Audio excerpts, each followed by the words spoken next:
My name is Njeri, formerly known as Njeri, as I will take you through my exposition. I'd like us to think about how we can reimagine freedom and what it really means.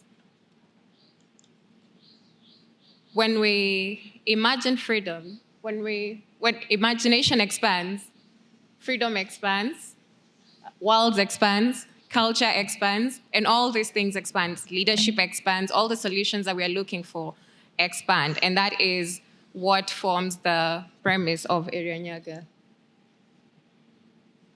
Area Nyaga is a futuristic and it's a double-edged sword. One is a futuristic world-building exposition which centers on the Maasai people, which I'll tell you about.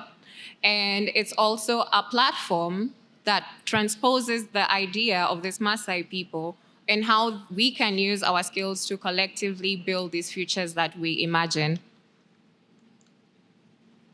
Around 2017, I created an art series called The Maasai. It's a portmanteau of Maasai and science and all these things tech, which when we imagine of a future, that's what we imagine, just like the expansion of these frontiers. And through that time, I have taken about a decade to synthesize all this information from what I have learned, showcasing this art here locally, in Europe, in the States, and all over the world. And I have brought this back, these findings, as Area Nyaga. So these are the Maasai people who went to space, and now they come back as Batians. And the other arm of Area Nyaga is a platform. Our mission is to use art to help the new generation of Africans imagine what they can create from an emboldened identity as Africans. I think one of the problems that we have been hearing is how to really create content that Africans also want to create, how to create what is meant for us, by us, and that projects our vision as Africa forward.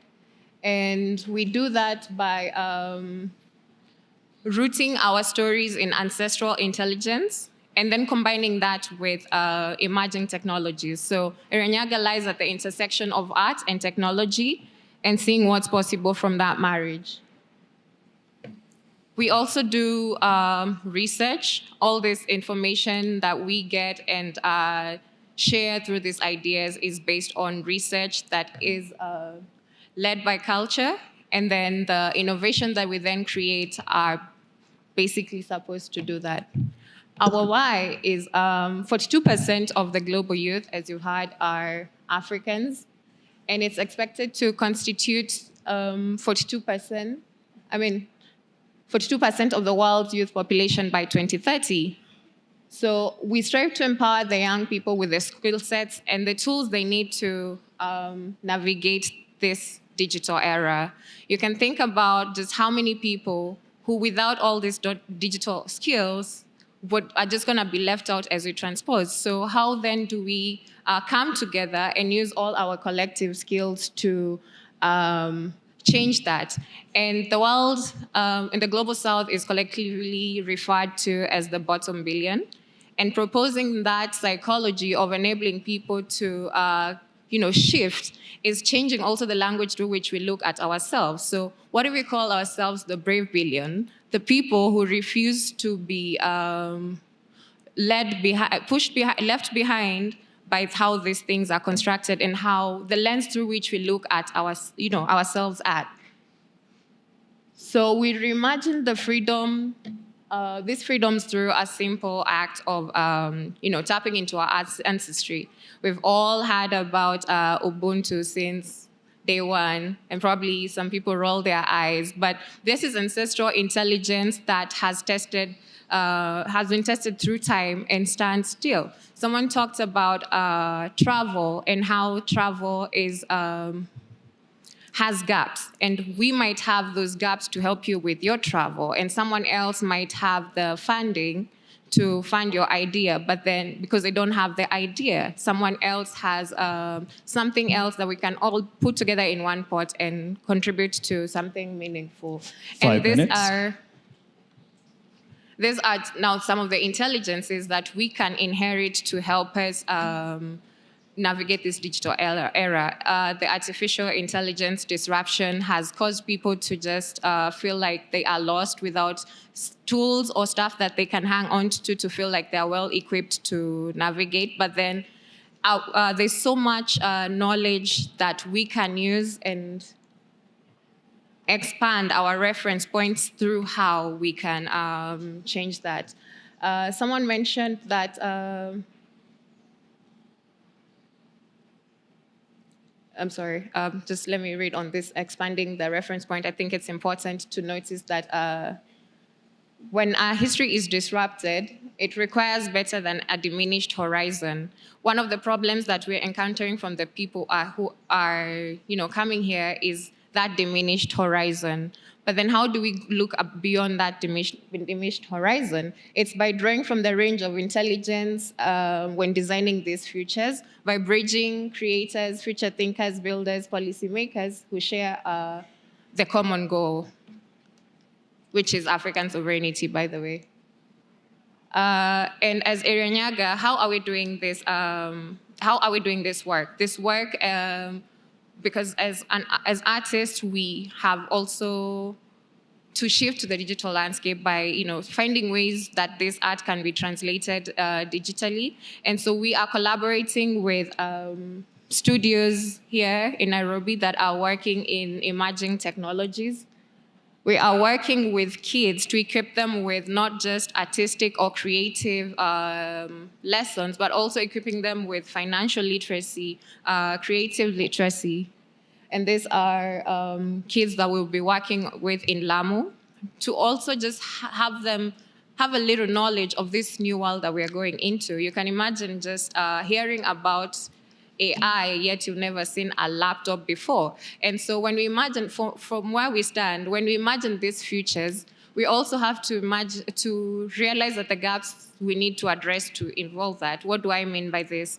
If only 4% of Kenyans can fully grasp AI and use it to create as what it should be, then the majority of the work is in teaching people what AI is, what it can do. And then once we have the majority of the people with this knowledge, then we can start now innovating, because then we have the ground to transpose these ideas or to implement these ideas. 2 minutes.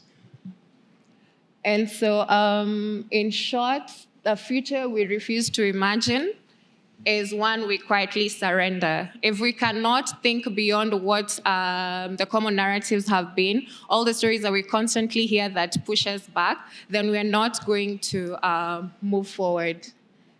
And we have, for a long time, been narrated through frames of crisis, poverty, corruption, and then we keep telling these stories. And what that does to a collective that wants to feel emboldened is it keeps on making them they're still boggled down by this sad information. But if we can shift that narrative to tell people of what is possible by imagining these futures, and imagining these futures by, and not just imagining them, but by inviting new ideas of collaboration so that we are able to shift from concept to a lived reality. I think as digital artists, and when I create those Maasai artworks, they look so good that Maasai people can go to space. But that is just a very beautiful concept. Is it a dream that is achievable? Yes, totally. But for it to be achieved, we need to do the work that needs to be done so that we stopped living in a conceptual world and coming into this reality, which we are in charge of creating, by the way. And 1 minute. so at Area Nyaga, I'm just going to finish leveraging AI, blockchain, virtual reality, digital skills. We are preserving heritage as we expand creativity and enabling decentralized futures. I'm going to just quickly leave you with one thing, and this one thing is also a lived reality of someone's idea of what a perfect world was, which was Wangari Maathai, who inspires me today.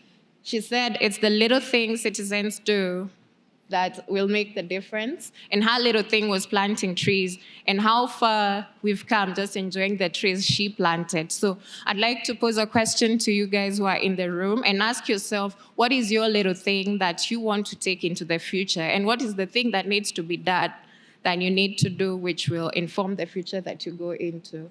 I'm gonna leave this QR code for you to sign.